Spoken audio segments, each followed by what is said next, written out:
G.E.E.K. Okay, so I'm here with AJ from DLaLa Studios in relation towards Overruled. This is possibly the craziest beat 'em up I've seen in such a long time. For people who've not heard about this game before, can you just give them a slight premise about what the idea is for the game? Yeah, sure thing. So on the surface, it's kind of your traditional beat 'em up.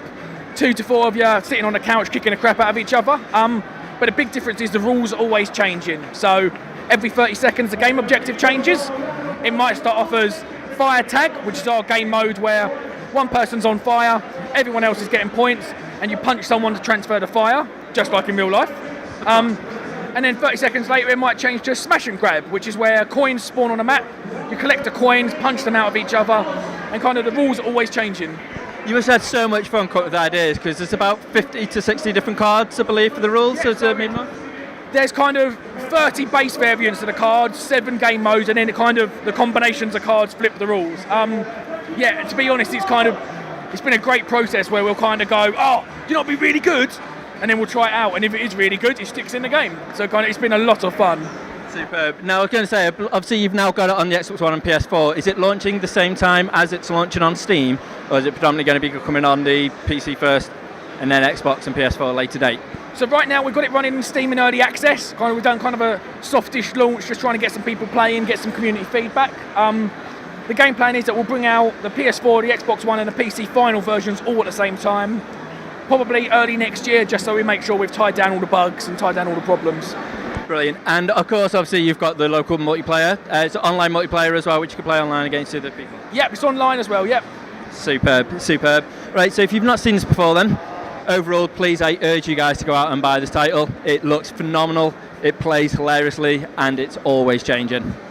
We're there with Andrew from Spilt Milk, the devs on Tango Fiesta. It's a 2-stick cooperative shooter.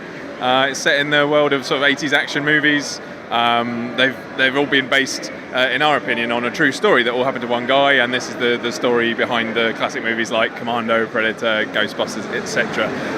It's online and offline, 4 players. It's sort of procedurally generated levels, so it's different every time. We got 7 playable characters, about 8 bosses, about 25 odd enemies, bad guys, 20 odd guns. It's a love letter to the 80s, you know, guns, explosions and good times. Awesome. Seems to be a bit of a running theme at the minute. Obviously Expendables probably is what brought all this stuff out, but we got Broforce, seems to be the standard thing, but I'm looking forward to having a go of it in a second. I'm guessing it's full of kind of spoofs, full of all the standard characters.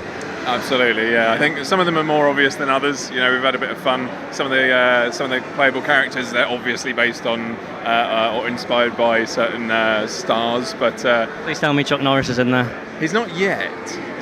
But you know, the word "yet" is qualifying that statement. I'd also like to put the name Jack Bauer in there. Just throw that out. I think that's got to be in DLC coming down the line. Well, like Jack Bauer in an Arnie accent would be great. Jack Bauer, you know, it works. It sounds. Jack Bauer works with any accent, absolutely. And PC only, is it, or are we going to come to consoles? So it's PC and Mac on early access at the moment on Steam, and then yes, with any luck and decent sales, we'll be coming to all the consoles as well. Hi, so I'm here with Chris from Moldy Toof. He is the director and the producer of the Escapists. So if you could just tell me a little bit about the game for people who haven't actually seen it before. Well, in simple terms, it's a prison breakout sim. Obviously, it involves more than just walking out the front door. You've got a prison routine to follow. You've got to keep the appearance of being a good inmate with the guards, but secretly you sort of collecting items, crafting things to cut your way out, dig your way out. And you basically making tunnels, cutting through vents, and it's about escaping a prison basically. And you've got to plan how you do it and then follow it through and pull it off. And is the prison generated constantly all the time, or is it going to be different prisons each time you log in?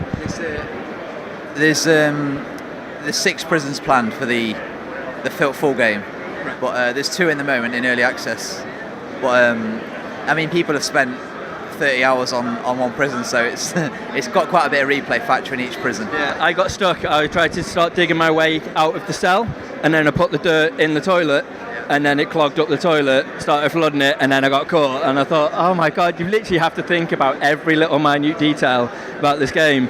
I mean, obviously, the references you put towards it, like Great Escape, Prison Break. I mean, what's your main influence towards the title itself? It's going to sound strange, but the game that it was actually inspired from was an old game on the Spectrum called Back to School. Right. It was a school-based game, but with like routines like my game has got. I was originally going to make a game like that, but then I turned it into a prison, and then I started watching all the classic Prison Break films.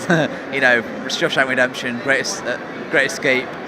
You know, just to get ideas for it. And saying you've added a lot of the humour to it as well, so it's not an extremely serious game. It's one you have to really seriously sit down and think about, but you don't take yourself too serious in the background as well. I mean, is that the whole idea? Did you want like a sort of comedy feel to it, or did the humour just come along progressively? I mean, I guess it's just, I don't know, it's just I guess how I develop games. I mean, I know prison's quite a grim subject, and you can make it dead serious, the opposite, but I just kept it quite light-hearted sort of thing. And it appeals to all ages, that kind of thing does. Yeah, superb. So initially, at the moment, it's available on Steam. You've got plans for the Xbox One, I believe. Is it PS4 as well, or is it just for the Xbox One?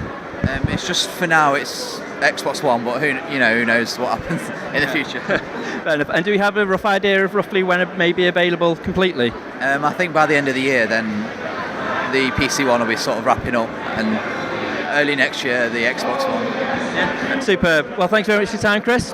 Been very much appreciated. Look forward to playing it.